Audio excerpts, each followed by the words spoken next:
Hi అండి, నమస్తే. Welcome to read దేశు. నిన్నటి భాగంలో అనంతమైన రుద్రగణాల గురించి సవివరంగా చదువుకుందాం. ఇవాళ శంఖచూడుని యుద్ధ సన్నాహం గురించి చదువుకుందామండి.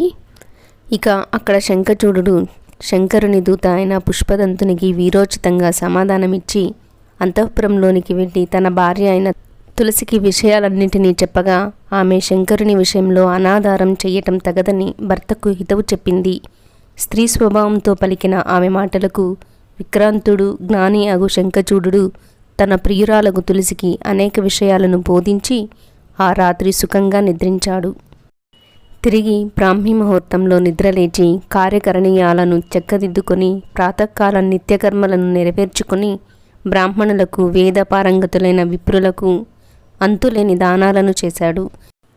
తన పుత్రుణ్ణి సకల దానవలోకానికి సార్వభౌముని చేసి సర్వమైన సంపదలను భార్యను అతనికి అప్పచెప్పి యుద్ధతంత్ర విశారదుడు మహారథుడు అయిన సర్వ సైన్యాధిపతిని పిలిపించి యుద్ధానికి సేనను సంసిద్ధం చేయమని ఆజ్ఞాపించి తాను కూడా సంసిద్ధుడై అపార సేనావాహినితో కూడి పుష్పభద్రా తీరంలో గల అక్షయ వటవృక్షం కింద విడిది చేశాడు. ఆ వటవృక్షం శుభకరమైనది, సిద్ధులకు శీఘ్రంగా తపస్సిద్ధినిచ్చేది. సిద్ధాశ్రమం అని పేరు పొందిన కపిల మహర్షి ఆశ్రమం అక్కడే ఉంది. అది పుణ్యభూమి అగు భారతదేశంలో పశ్చిమ సముద్రానికి తూర్పుగా, మలయ పర్వతానికి పశ్చిమంగా, శ్రీశైలానికి ఉత్తరంగా, గంధమాదన పర్వతానికి దక్షిణంగా నెలకొని ఉంది. ఆ పుష్పభద్రా నది హిమాలయాల్లో పుట్టి స్వచ్ఛమైన తెల్లని జలాలను కలిగి సరస్వతీ నదిని ఆశ్రయించి గోమంత దేశానికి అంటే గోవాకి ఎడమగా ప్రవహించి పశ్చిమ సముద్రంలో సంగమిస్తుంది. ఈ నది భారతదేశంలో గల పుణ్య నదులన్నింటిలోనూ గొప్పది, సుందరమైనది. సరస్వతి అను పేరు గలది. సముద్రునకు మిక్కిలి ప్రీతిపాత్రమైనది. భక్తులకు సర్వ సౌభాగ్యాలను సకల శ్రేయస్సును ఇచ్చేది. శంఖచూడు తన దూతను శివుని వద్దకు పంపుట. అలా దండుతో కూడి స్కందవారంలో విడిది చేసి వయోజ్ఞాన వృద్ధుడైన ఒక దానవ శ్రేష్ఠుని రాబిలిచి చెప్పవలసిన మాటలను చెప్పి రుద్రుని వద్దకు రాయబారాన్ని పంపాడు శంఖచూడు. వాడు వెళ్ళి అక్షయ వటమూలంలో ఆసీనుడై ఉన్న చంద్రశేఖరుడు, యోగాసనాసీనుడు, మందస్మిత సుందర వదనారవిందుడు, శుద్ధ స్ఫటిక సంకాశుడు, త్రిశూలధరుడు, వ్యాఘ్రచర్మాంబరావృతుడు, భక్త మృత్యుహరుడు, త్రిలోచనుడు, శాంతుడు, గౌరీకాంతుడు, విశ్వనాథుడు, విశ్వబీజుడు, విశ్వరూపుడు, విశ్వంబరుడు, విశ్వసంహారకారకుడు, జ్ఞాన ఆనంద స్వరూపుడు, సనాతనుడు అగు రుద్రుని సందర్శించాడు. రుద్రనకు ఎడమవైపు భద్రకాళి, ఎదురుగా కుమారస్వామి ఉన్నారు.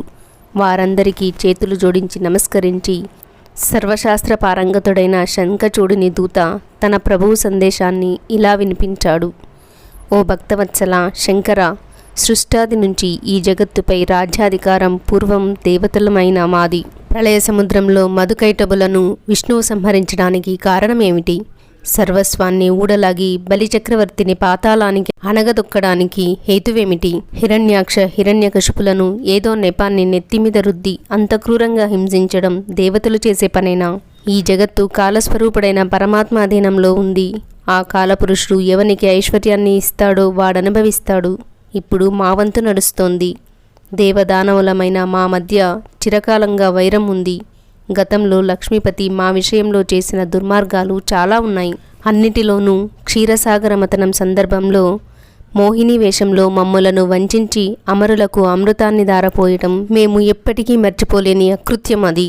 నువ్వు మాత్రం ఏం తక్కువ తిన్నావు? తారకాసురుని త్రిపురాసురులను క్రూరంగా పరిమార్చలేదా? సంపదలు వారికి, ఆపదలు మాకునా? కుడుముల నైవేద్యం వారికి, ఇడుములన్నీ మాకునా?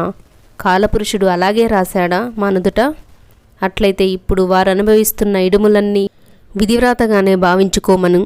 బాహాటంగానే దుర్మార్గానికి తెగబడి మా సర్వస్వాన్ని అపహరించిన వారి విషయంలో మేము ఎట్టి ప్రతిక్రియకు పూనుకోకుండా చేతులు ముడుచుకొని తలవ్రాత అని విలపిస్తూ అకర్మణ్యులమై ఎలా ఉండగలం? అందువల్ల దేవతలకు రాజ్యాధికారం లేదు. నువ్వీ విషయంలో తలదూర్చడం శ్రేయస్కరం కాదు అని చెప్పి విరమించాడు దూత. దూత పలుకులకు దరహాసంతో ఇలా అన్నాడు రుద్రుడు. ఓ దూత, చారిత్రక ఆధారాలతో నువ్వు చక్కని హేతువాదం చేశావు. నీ తర్కం మెచ్చుకోదగినది. నీ వంటి తార్కికుని తన ఆస్థానంలో నియమించుకున్న శంఖచూడు వివేకి అనడంలో సందేహం లేదు.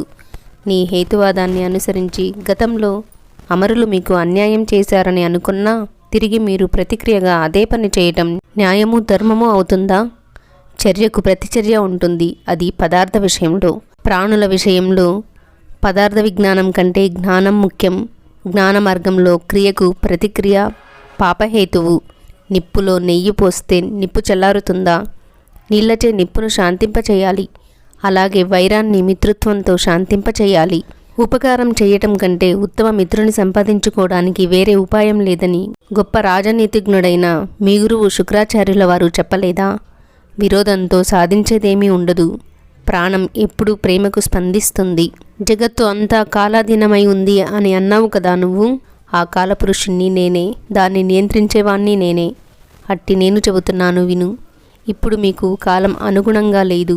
గతించిన కల్పంలో కాలం అనుగుణంగా ఉంది కనుకనే రాఘవుడు రాజ్యాన్ని కోల్పోయాడు. అంతేకాని పౌరుషం చాలక కాదు. వెన్నునికే దిక్కు లేకపోతే ధనుజులైన మీక తిరిగి కాలం అనుకూలించినప్పుడు రుద్రుడనైన నేనే హనుమతవతారంలో శ్రీరామునికి తోడ్పడి రావణ సంహారం చేసి ధరాత్మజను దశరథాత్మజునికి అప్పచెప్పాను. త్రిగుణాతీతుడనైన నాకు రాగద్వేషాదులు లేవు. జ్ఞాతిద్రోహం వల్ల కలిగే పాపం బ్రహ్మహత్య కంటే 100 రెట్లు అధికం. కనుక దేవతల రాజ్యాన్ని వారికిచ్చేయమని నీ ప్రభువుకు చెప్పు. అసూయ వల్ల బ్రాహ్మణుడు పరుల సంపదను చూసి ఈర్ష్యను పొంది రాజ్య విస్తరణ కాంక్షచే క్షత్రియుడు నాశనమవుతారు. గతంలో అలాగే దుర్గతిని పొందారు. ద్రోహ చింతన మాని దేవదానవులైన మీరిద్దరూ ఎవరి రాజ్యాలను వారు సుఖంగా పరిపాలన చేసుకుండి. నా అనుగ్రహం ఎప్పుడూ ఉంటుంది. తన మీద నాకు గల ప్రీతిని రక్షించుకోమని మీ ఏలికకు చెప్పు. దేవతలు నన్ను ఆశ్రయించారు. నేను స్వతంత్రుడనైన భక్త పరాధీనుడను. నేను చెప్పిన మాటలను యథాతథంగా సముఖంలో విన్నవించి నీ స్వామికి హితం చెయ్యి అని చెప్పి మౌనాన్ని వహించాడు రుద్రుడు. రుద్రుడు చేసిన హితబోధకు శంఖచూడుడు ఎలా స్పందిస్తాడన్నది రేపటి భాగంలో చదువుకుందామండి. సర్వం ఉమామహేశ్వర పాదార్పణం.